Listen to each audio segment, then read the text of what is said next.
Patril si prsteň do bezpečia.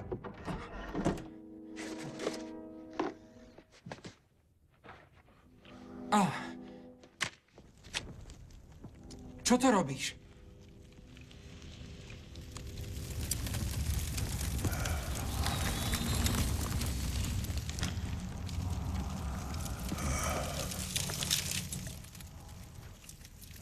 Nastav ruku, Frodo. Je studený. Čo na ňom vidíš? Vidíš tam niečo? Nič. Nič tam nie je. Počkať.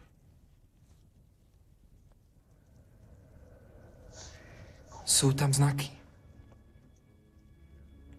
Nejaká forma elfštiny. Neviem to prečítať.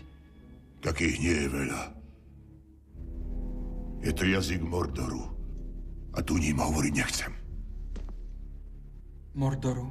V spoločnom jazyku to znamená veľprsteň im všetkým velí. Jeho ruka krutá privolá ich do jedného. V čiernej tme ich spúta.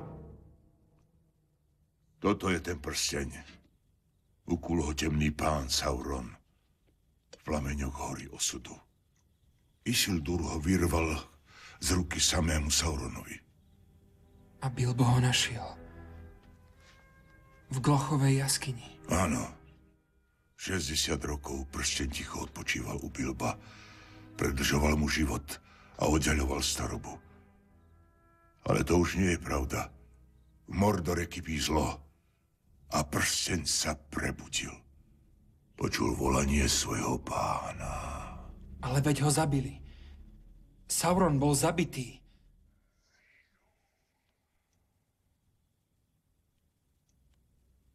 Nie, Frodo. Sauronov duch pretrval. Jeho životná sila je spätá s prsteňom a prsteň sa zachoval. Sauron sa vrátil. Množstvo jeho ojazdov sa znásobilo. Baradurskú pevnosť obnovil v krajine Mordor. Potrebuje už len tento prsteň, aby pokryl všetky krajiny druhou temnotou. Hľadá ho. Hľadá ho.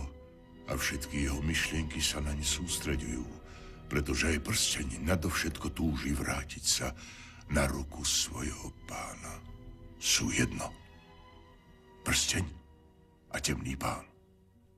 Frodo, ono nesmie nájsť.